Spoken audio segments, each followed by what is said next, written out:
Mustafi. Bellerin! Brilliant! 2-2! Hector Bellerin, Hector Bellerin. That's a song. Yeah.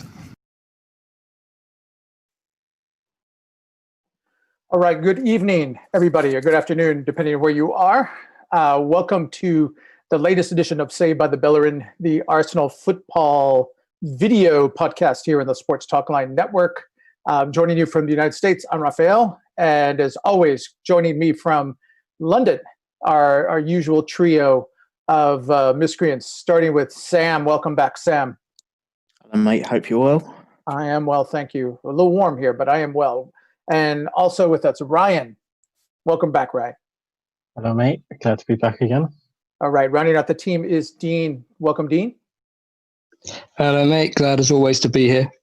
All right. Let's jump into it. 48 hours ago, we all got together. We were basking in the glow of Arsenal's FA Cup final victory Saturday over Chelsea, 2-1. So much to talk about. We were full of transfer rumors, good cheer. And then yesterday comes a very long, a very serious, and a very somber message from Arsenal Football Club talking about the realities of COVID, of the economic downturn that's hit pretty much all the world, and how it's affected them with the key phrase that's been kind of resonating through Arsenal world, 55 redundancies. Dean, I'm going to bring you right in. Just cast a pall over all the good feeling, all the good cheer. First off, what are we referring to when we say 55 redundancies? There was a lot of misinformation. A lot of people think that means 55 the layoffs, 55 this, 55 that. What does it mean? Yeah, I mean, there's obviously a lot of sort of misconception on what redundancies mean. I don't know if that's lost in translation somewhere from people in different countries and things like that, or what have you, because obviously I'm guessing in America and England it means the same thing. But people are sort of mistaking it for people being fired or sacked. When you fire or sack someone, you're firing or sacking that individual person or a group of people for misdemeanors or whatever reason. Redundancy generally relates to the role that person is in or that group of people is in. So when people are made redundant, it's because there is currently, and for the foreseeable future, be no work for those people. So effectively, there's nothing they can do. I mean, for a business, for a club, what have you, whether it be people, the match day staff, for example, the commercial side of things, there is no work for them to be doing. So they're not, for lack of a better way of putting it without disrespect, they're not needed. You know, their expertise, they're not needed there at that time. It's not about them being told to go do one, so to speak. All right. But again, when you hear redundancies, and what also came out in the same day was that those redundancies included senior scouting staff. Probably the biggest name is Francis Kajagao, the head scout who's been at Arsenal for quite some time, going back to the Arsene Wenger days. And he had located some of the bigger names from the Wenger era, people like Cesc Fabregas, and then most recently Gabriel Martinelli. So when his name popped up, Sam, there was a lot of fear that Arsenal was just gutting their personnel staff, and that this was going to affect the summer. This is going to affect the team. Another misconception, right? We need to keep those two separate. Yeah. Basically, the team has a plan. When I say team, the senior management, Arteta, Raul, Vinay, and whatnot. In terms of the coaching staff, we've done the same with our youth coaching last year. Got rid of a lot of scouts there under the reform with Per Mertesacker. Mikel did indicate beforehand that he will be making changes to personnel. Effectively, the whole thing's a restructure of the departments. So the scouting department had come under a lot of pressure and a lot of scrutiny previously when Sven Mislintat was here. I think the word that he used was dysfunctional. So it's It's a case now with scouting. Scouting isn't necessarily the eye of a person. Yes, that can help. A lot of it is through technology, it's through data. Also, as we all know, we've got the Arsenal DNA that gives the recruitment team a lot of information. It's been mooted that our video analysts are going to be the main source of identifying talent moving forwards. That method isn't uncommon. Liverpool do it. So if we're going to be moving that way, are scouts necessarily required? Not necessarily. Some, dependent on where they are. Some scouts can get into games. At the moment, it's a bit redundant with fans and people not being allowed in stadiums. But I'd imagine as soon as all of that is back to normal, I can see these people coming back to the club pretty sharpish. But as it is at the moment, we're looking at a different method of identifying talent. It's as simple as that. It's literally a restructure of the scouting department. I think that the reason why people aren't happy is the wording of the announcement, and also the players taking the cut. So all members of staff could keep their jobs. But if as Dean says, if there isn't a role there for the person, then why should the club continue to pay them throughout? They've been paid up until the end of last season. That's 5 months of wages where they haven't had to work. So effectively, the club have looked after them. They will be getting redundancy packages as well as. So again, that is looking after them further. It is just the case of it's a restructure in all walks of life. All businesses have restructures. It's to make the department run more efficient. So I feel for the people, but just taking the human element away from it, it happens in everyday life. It happens. Football's no different. Keeping it on the scouting side, Ryan, let's look at this. I mean, I've seen this covering the NFL. I've seen this in different organizations.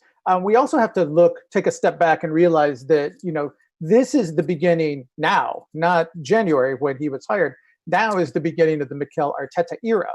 And this is, he hasn't been able to implement the squad. He was able to bring in coaches, but as far as the Arteta system, as far as scouts go at Arsenal, we're still operating with the system that was in place under Arsene Wenger, same people, basically same structure. As Sam referred to, Sven Mislintat was brought in about 6 months before Arsene walked away, but he only stayed 12 months, wasn't happy with the way things were run. This seems to be, it's a coincidence, but it also seems the ideal time that if you're going to put in the Arteta system and really say, here's a guy that we think could be here a long time, let's give him the organization he wants. This is the time, is it not? But also to hand this off to you, the fear is not just with the scouts, but the fear is, I think when people heard redundancies, this means we're not going to get transfers. This means we're not going to get the new team. Again, that seems to be fear-mongering, at least to my ears. What do you think? Well, a few reliable outlets have said that the window is not affected by what was announced yesterday. And the way I'm looking at it, Mikel Arteta worked under Pep. And what Pep does, he does video analysis. He doesn't go by scouts. He has a team who work on videos, same as what Liverpool do. They work on video and then they decide that's the player I want. Because Mikel Arteta started doing that when he was at City at first. He was a video analysis for Pep. Then he obviously moved up to assistant manager and whatnot. So if Arteta wants to go that direction, then it's only right to give him the tools that he needs to make us great again. And I think if he wants this to be restructured, then do it. And as Sam said, Sven Mislintat said the scouting department was bloated.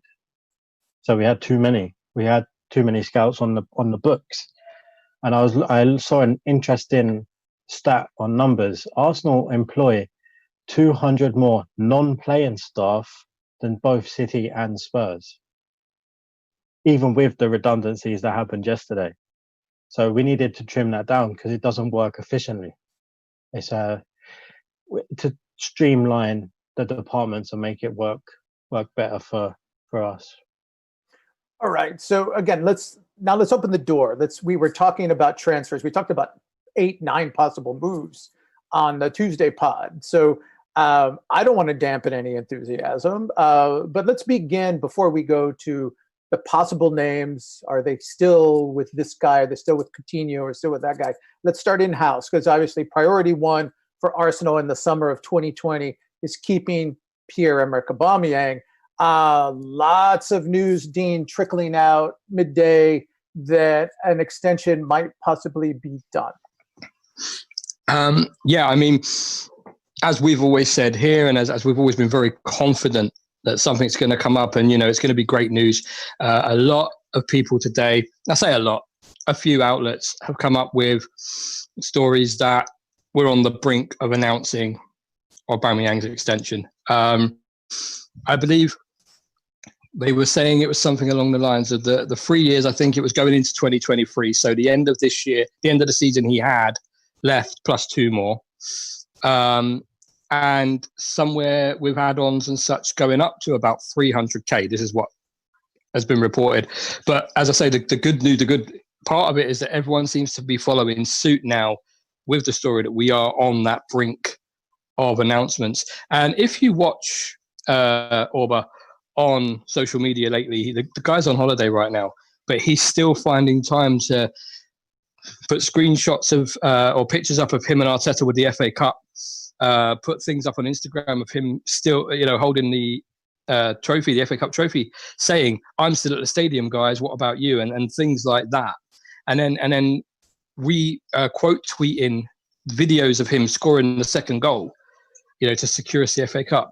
So a lot of that, in my opinion, is teasing. I don't see someone that's going to announce that he's not extending or whatever, doing things like this, especially not someone of his nature, his personality. You look at people in the past like Van Persie and such, it just definitely doesn't have that feel to it. Do you know what I mean? It's just a no worry, ever so confident feel that something's coming up very soon. All right, let's move on. Again, the big name that had popped up first, because he's available on a free, and also because he was injured in the FA Cup, was Willian. And news was breaking as we were doing the pod that he seemed to be, was he coming to Arsenal? We thought, we kind of downplayed it, and then looked like, well, he really is coming. Sam, it really now looks like he is coming, and the only question is he coming for 2 years? Is he coming for 3 years? And how much money is he getting? Is he getting a raise? There were some stories that he was keeping. He was still at 120 a week at Chelsea. He's going to stay on that. Other stories that Arsenal were actually giving him a modest raise. Now stories this morning that he might be taking a pay cut. Are those conditional? Regardless, it looks like he's coming to Arsenal. Yeah, we can put this one in the category of it's nailed on. It's just literally waiting for Chelsea to get dumped out of the Champions League, which will probably be by the weekend. Once that's happened, there's reports saying by the weekend his contract's up anyways at Chelsea. So all signs of it being announced will probably be Monday or Tuesday. As you were saying, there's reports coming out saying that it's 3 years, 100 grand a week. I think with that, it's not going to be, as they're saying at the moment, it's going to be more of a David Luiz kind of deal. It'll be a 2 year plus a third, and the third will probably be at a reduced rate. That's what I'm going to hedge my bets on. But yeah, 3 years for an established player that is in the top 10 of chance creation in the Premier League. Wasn't my choice, but at the end of the day, we need a wide player. He's on a free. He's a smart player to target for the short term, as we've discussed previously, to allow the youngsters to develop. So all in all, it makes sense. But yeah, it's pretty much nailed on. I reckon, as I say, Monday or Tuesday will be the day. All right, Ryan, you and I are going to dig our teeth into this one. This is the real puzzling one. Where Tuesday we were all convinced Philippe Coutinho was coming, lots of positive chatter, dribbling out. He and Arsenal are in extended discussions, or it seemed like Barca and Arsenal had worked out something to how to handle, how to divide up his massive wage. Is he going to be on a loan? Is he not? And then yesterday is that somebody scratched the record and said, no, it's off. And then all of the reporters who'd been leaking stories that said he's coming, this is about to happen, all hit the brakes and all ran out and said, no, it's off. They're getting Willian, they're not getting Coutinho. And we all looked at each other and said, what is this? And we all wondered, did somebody speak too much? Are there loose lips? And then even this morning, right, people seem to be backpedaling off that initial, no, Arsenal's out. And now Arsenal's out for the moment. You seem to be of the mind that this is very much in the Thomas Partey vein. This is all dependent on Champions League. He's still a player. He's going to walk out this week in a Bayern Munich uniform. There are lots of parties involved. What's going on here? It's very puzzling. Well, I'll take you back to last week when Kia, his agent, had an interview with TalkSport, and he said on live, he said, Coutinho is the type of player that can't make any commitments right now because he's still in the Champions League with Bayern Munich. So anything before the 23rd will not happen. Doesn't mean it's not being talked about. So from what I can read between the lines of who's reliable and who's not, Arsenal are in deep discussions, advanced negotiations for Coutinho on loan. Loads of Barcelona outlets are saying that it's going to be 50-50 wages with a £9 million loan fee, which is a good deal in all fairness. But then English media started catching up. And when that happens, it's fairly down the line. But then 2 hours later, they're like, oh, no, it's not happening. Arsenal are insistent it's not happening. It was a bit strange. We was in advanced negotiations this morning. But then from what I'm going to suggest is he wants to get the Champions League out of the way with Bayern, finish what he started with them, and then focus on his next challenge, which he's within his rights to do. It just seems like Bayern may be pissed off of it because they've got a distracted player. So much talk about him going to a different team. Barcelona need him to go. They need to get a percentage of his wages off the books to bring in their players. So they don't want this deal being scuppered in any way. Arsenal are likely going, oh, no, what's happened? No. Straight on the phone to whoever's reported it and said, listen, we're not doing it. It's finished. Stop reporting it, please. Shut up. Shut up. Pretty much. Okay. All right. But again, I think, and I'm going to piggyback on what you said, there's another situation. It's the guy, I'm going to be the one that say it every week because we say his name on the show every week, Thomas Partey. We can all say it, Thomas Partey. But he hasn't come up. Why? Because he's playing for Atletico Madrid. That club is in the exact same situation that Philippe Coutinho is. And I think these are two players in tandem where, we're all excited. Could they get him? Could they get him? Neither one of them is signed. As Ryan said in the Coutinho case, all the parties have an investment in this happening.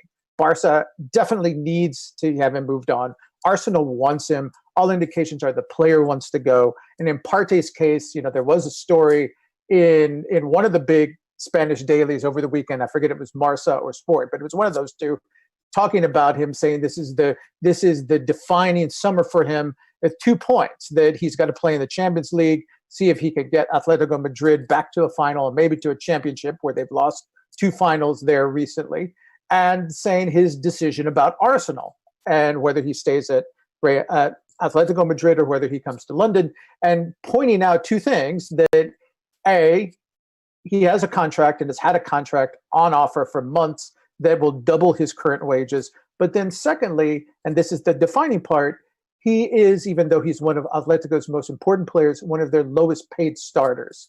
So you put two and two together and you say he's had a contract on offer for months. It's going to double his wages. Well, if he's happy there, why hasn't he signed it? Well, again, as Ryan said, we got two players. Let's wait about 2 weeks or so, and let's see what happens with those clubs. I'm guessing both of those bubble up. But again, transfer rumors. Okay, we said the obligatory Thomas Partey segment. Dean, let's bring you back in. We were talking about defenders, right, on Tuesday.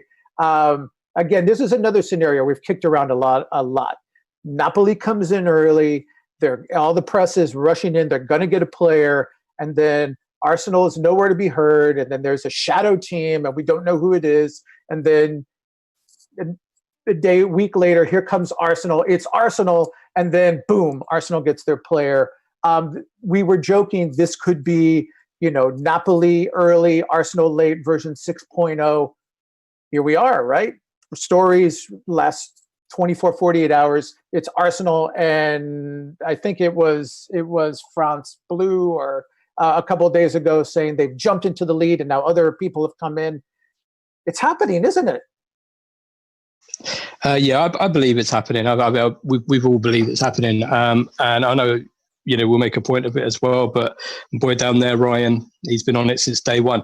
But here's the thing: it's the same old story. It's the same old routine, as you said. Anytime Napoli is mentioned with an interest of a player we're looking at, we kind of know where it's going. I mean, we're very optimistic, very confident about it from what's been reported, but I don't want to sound too gung-ho on it. However, Kieran Tierney, Bernd Leno, Lucas Torreira, I know there's another one, can't remember who it is. There you go, Nico Pepe. Yeah, how can I forget that? Nico Pepe, there you go. So, every single one of them attached to Napoli, now on us. We had France Blue, as you said, had stated we'd jumped in with this thing. We've gone ahead of Everton. We've gone ahead of United. We've gone ahead of Napoli. Another outlet came out and said that La Voix du Nord, who are Lille's sort of most reliable outlet, haven't been able to confirm this from France Blue. Then lo and behold, yesterday evening, La Voix du Nord themselves, La Voix du Nord, I think, said Arsenal are the team that are ahead. They've gone. Gabriel has chosen Arsenal. That were their exact words. He's got his sights on Arsenal. However, there's the little caveat there that unless Manchester United can sort of come in at the last minute, but we always hear that. I think it was PSG at one point with a player we signed. I think it was Ozil. I think it was Alexis. There was a club Bayern or someone wanted to get him at the last seconds. We always see it. However, with everything we've sort of pointed out on Twitter about his appearance on Pepe's Instagram on the evening of the FA Cup final, other little things he's done. There's been another Instagram video, which I'm not sure of the legitimacy of it, but he was there talking and someone sort of put up, if you're joining Arsenal, touch your hat. And just before it went off, he kind of said, he repeated it, sort of giggled or chuckled and sort of pulled his cap up. And, so, I mean, there's little bits like that. But yeah, no, I think this one is one. I'm certainly confident of it. I'm definitely confident. So. All right, so Sam, with all this talk, these players coming in, maybe Willian is coming in, maybe Coutinho is coming in. Some players have to go out, and starting yesterday and coming into today, we started to hear names that we had kind of kicked around. We thought, well, if this guy is, these are players who seem to be surplus. We're out of Italy today that there are at least two clubs who are now in for Lucas Torreira. And I'm bringing you in, obviously, because if Lucas is going out and there is a market and it looks, the prices they're citing to be north of £20 million, here is the possible Lucas out and your guy Mark Rocca in, because the prices really just seem to kind of like mesh. Yeah, absolutely. Essentially, if we sold Torreira, we can get Rocca in. It would probably be us in profit, to be perfectly honest with you. But even still, in terms of wages, Mark Rocca wouldn't command huge wages, probably around about 40k a week. Because I think he's only on something ridiculous like 8 to 10k at Espanyol at the moment. So even still with that's just ridiculous. So at the moment, reports out of Italy are saying that there is a market for Torreira, as you say.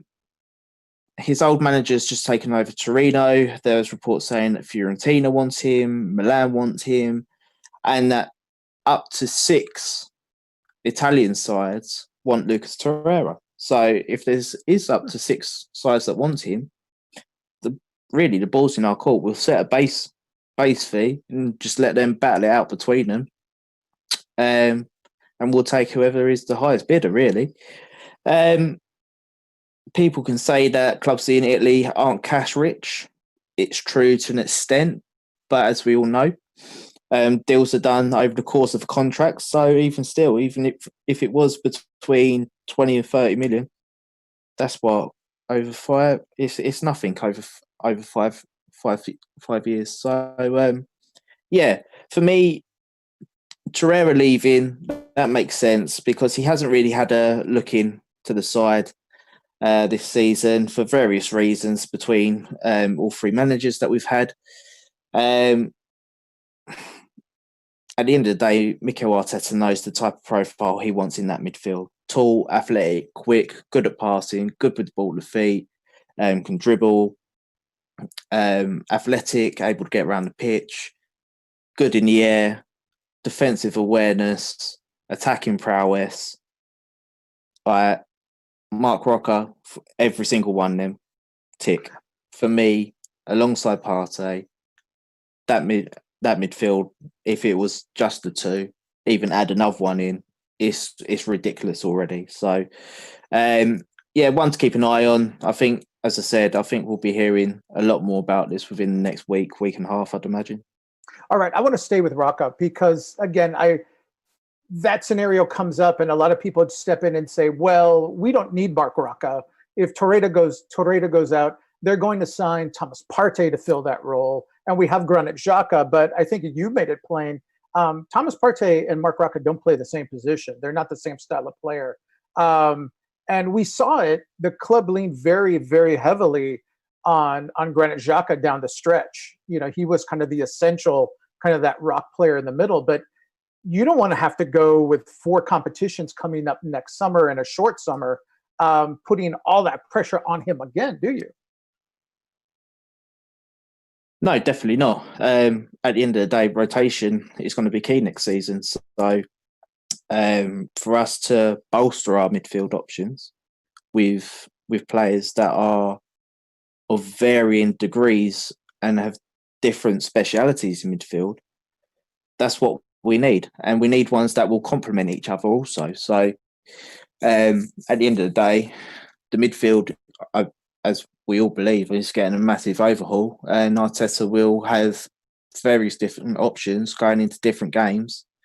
Other teams won't know potentially what midfield we'll be going with, so their planning could be thrown into a bit of chaos before the season's even started.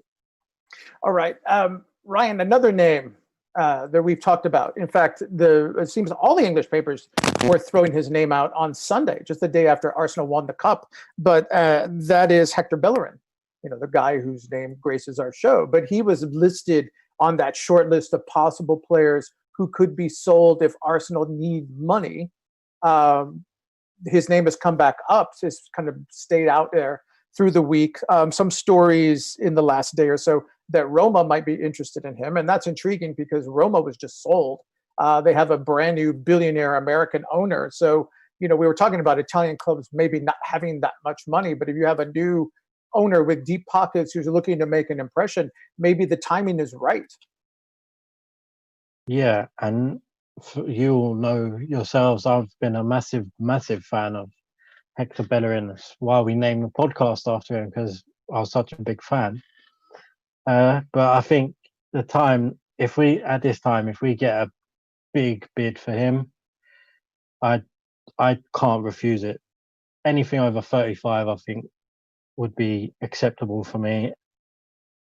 Not so much that he's declined or he's finished or anything like that. It doesn't seem to be progressing for us. We need a progressive right back to help Nico Pepe on that right wing. And he doesn't seem to be Hector Bellerin of a few seasons ago when he got into team of the season. and people in the chat are making a good point. We have Maitland-Niles, who can get a good money for, but if we keep him on and the other, I'd rather keep Maitland-Niles because he seems to play really well with Pepe down that side. So if a big bid comes in for Hector Bellerin from Roma, Sevilla, we could either use him in a swap deal. PSG or whoever else has been linked with him, I think we should take it. Well, also, I want to stay with that. I want to stay with this possible deal because I'm going to remind you 2 days ago, we were talking about Gabriel Magalhaes as a left-sided center back. Obviously, he's a target. Dean was just talking about him. But there was another name that you are quite enamored of, and you've done videos of him, and that is Diego Carlos, who's at Sevilla.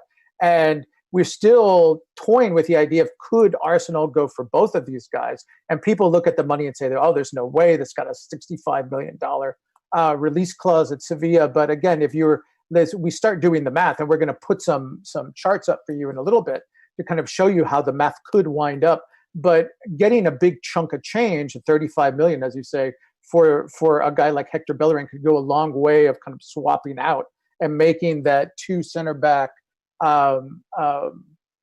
menu work.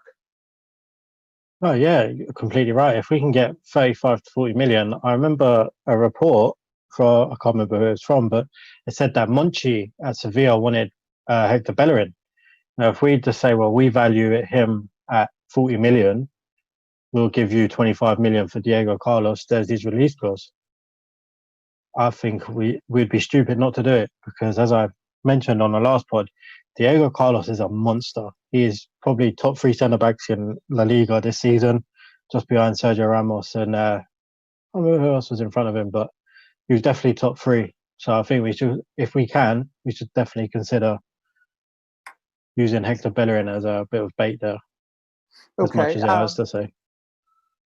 Well, to get, you got to give, right? And that's always the way it is. Dean, Ryan was talking about Ainsley Maitland-Niles. People in the chat are talking about him as a possible covered right back. But story over the weekend that Brighton, who's just been promoted, was interested in him, offering somewhere around 20 million, 25 million for him. Story today in a couple of the English papers, Arsenal is considering selling Ainsley Maitland-Niles if they get the right price, and the price they've established is 30 million pounds. We've been discussing this. Is that an offer, if it comes, that's just too good to pass up?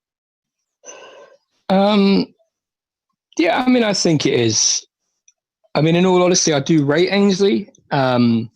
As has been said in the chat there as well, he's a great utility player. There was a time, obviously, at the beginning when he wasn't too happy being made to play at right back. He was happier at centre mid or in the midfield. But obviously, when Arteta came along, he sort of changed his tune, and we noticed he got a lot more mature about things. He got a lot more confident. He said he'd play wherever the gaffer puts him. You know, he's been playing lately on that. You know, he played in the centre, but he's been playing at right back. He's also been playing that sort of left wing back faux mid position in the last couple of games as well, cutting inside and that from the left. And he's done really well at it. I have seen a lot of talk lately saying that obviously if we do sell Hector and obviously Maitland-Niles goes as well, then Cedric's going to be left bare on the right. And it was sort of suggested that we could see some talk about Max Aaron's hotting up again for the right back position there to, I guess, contest with Cedric. The positions that Maitland-Niles has played, we talked about filling up that midfield. So I don't think he would be playing there with the players we've discussed. If we got them, Partey, Roca, Xhaka still around, etc. Right back, he could probably still do a job, especially if Hector goes. That sort of left wing position, depending on where we sort of, what position, because what formation, because there's been talk of the switch to the 4-3-3 as opposed to a 3-4-3 as going into next season. So, I mean, I think it would definitely limit him. I think he'd get a lot more game time. He'd get a lot more confidence and a lot more push if he did go off to a club like Brighton. He's still young, still very young, still got a way to, place to grow. Yeah, I think that could sort of coincide if he did go and Hector went as well. we could see a bit of talk of Max Aarons, just to interject that into that. But yeah, I'd take it if the money they're looking at does come. I couldn't see that coming from Brighton, though, to be honest with you. Well, again, as Ryan, I think, pointed out in the last, I think it was the day of the FA Cup, I asked him, where would you play him? And he said, at his point was, where can't you play him? I think you mentioned, Ryan, he can play at least 4, maybe 5 positions. So that all raises his value. He's young, he's English, all those things combined, so maybe Arsenal's not crazy adding for 30 million. I want to say this, though. I think if I can talk to our webmaster Lee there, I sent him a slide of player value. This is numbers that we've been kicking around on the show. If you could put that up for us, Lee. We've been discussing 6-7 players as possible Arsenal targets, and people say that's pie in the sky. This club doesn't have money, one thing we've been saying is the club doesn't need a $200 million war chest. They probably don't even need £100 million war chest to go out and buy these players, because they have a lot of assets. And if you can look at the chart, if it's up there, we identified like 9-10 players that Arsenal can sell, starting with players like Guendouzi, Lacazette at the top end, a Maitland-Niles, Kolasinac, players like that. And if you add all of them up, if the chart's up, we have 9 players listed on this. And the value that they could bring to somewhere with between 170, 190 million pounds. And I ran out of room. I couldn't even include Rob Holding on it. But if we put Rob Holding on that, you're looking at possibly 200 million pounds that Arsenal could realize in player sales before they go out and buy anybody. And then when you consider Willian is going to be on a free, Coutinho, if they is acquired, is probably on a loan. So the amounts that you're putting out on massive transfers, these are not massive transfers. Thomas Partey's release clause is around 45 million. Diego Carlos might have the biggest because he's got the biggest release clause. But you have a couple of those players. You bring that money in, Arsenal can wheel and deal. They're not They're not restrained by this. I also want to make one more point. It's another reason to love Mikel Arteta. I put it to these guys yesterday. I said, look at the value of all these players that Arsenal wants to sell. What was their value in January when Arteta took over the club? Was Ainsley Maitland-Niles a 30 million pound player in January? No, he wasn't. He's being sold or offered for 30 million now. So how much value did Mikel Arteta add to him in management? Maybe 10 million. What about Hector Bellerin? Was he a 40 million pound player in January? No. Was Lacazette a 40 million pound player in January? No. We were all talking about the slump he was in. But in this last couple of months after COVID, he scored all these massive goals against teams like Liverpool and City and Tottenham and raised his value. So if you can go man to man on this list and you can say that through superior management, Mikel Arteta's probably inflated the value of that list by about 50, 60 million pounds. And that's just a gift to himself. That's not coming from the Crankies. That's not coming from Raul Sanelli. This is Arteta giving himself all that extra money to use in the market so that he can go out and buy his players. And it just, that's why we are so enthusiastic about this. So wrapping up here, we've talked about all these. I want to ask you, and I'm going to start with Sam because I guess he's the last one we haven't talked about. But is there anything that you've seen in the last week, even after the 55 redundancies, that dampens your enthusiasm about what Arsenal could or will do in this window? Absolutely not. At the end of the day, the guys, as I said at the start, Vinay, Raul, Arteta, Edu, they've got a plan. They know where they want to bring this team. They know where they want Arsenal to go. They know what players that they want already. They know the type of profiles of the players that they want. They've already got their plan A's, their plan B's, plan C's. So at the end of the day, I've got absolutely no worries about us going out spending. And at the end of the day, as you were saying, we could have a very minimal net spend at the end of the summer. So for me, everything looks very positive going into next season. All right, Ryan, again, we're still operating off menu option A. Do you see any reason why Arsenal has to turn to plan B at this point? No. Very bluntly, no. I think Arteta has a plan A, and that plan A is very attainable. So there's no reason to. I've said it numerous times previously. Arsenal has the biggest pool in the Premier League, just through history, players who've played for us before, Arsene Wenger's legacy.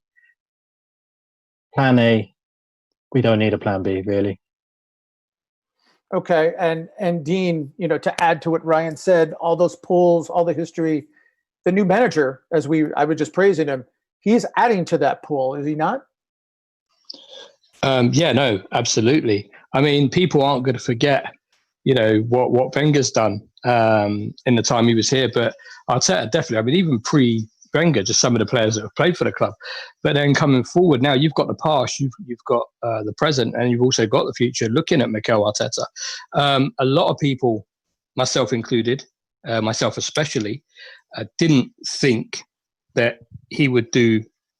He was the right man for the job. It was his first full-time managerial position, big club like Arsenal, but he knew what he was taking on. He'd been there as a player, he knew.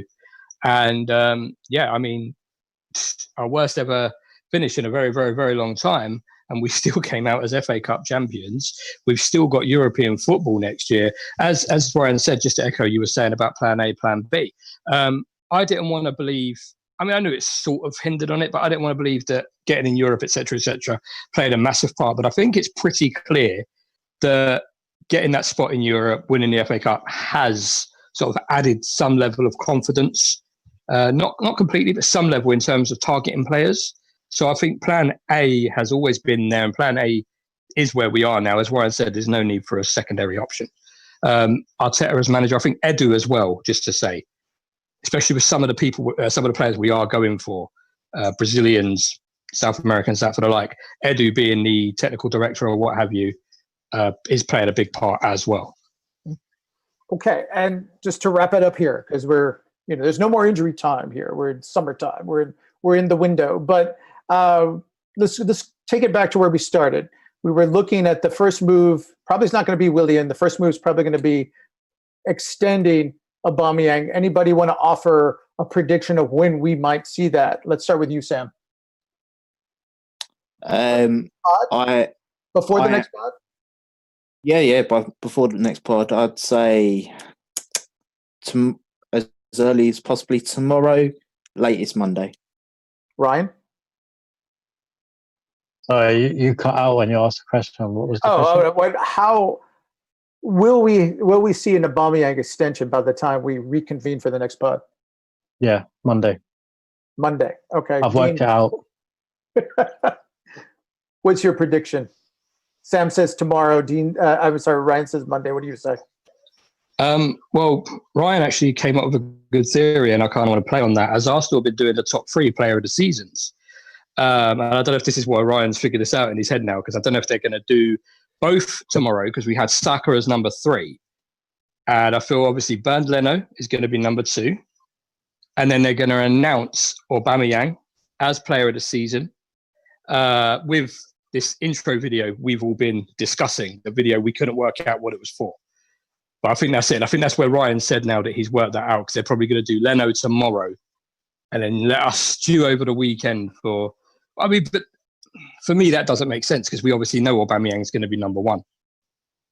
So I don't know if they're going to do both tomorrow. But yeah, I'm caught in between what both guys have said. As obviously Sam said, earliest tomorrow, latest Monday. Ryan says Monday. I'm going to say either or. It'll be one or the other, tomorrow or Monday. You're pitching me over a fence, so. all right, tomorrow. Okay, tomorrow. 2 for tomorrow. Leaves 1 spot for me. I'll say Monday. I'll jump on. All right. So again, more optimistic news. All right, even with the 55. Sad news, but I think dropping or hinting that the deal is close was the team's way of kind of pushing that bad news off the front pages, off the front of everybody's mind. Long view, I think we're still of a consensus. You take the long view, there's still a lot of reason for optimism for the club. So, hopefully when we come back on Tuesday, we'll have some concrete news for you by then. But until then, For me, I'm Raphael, for Sam, for Dean, and for Ryan. Thank you for joining us. Good night.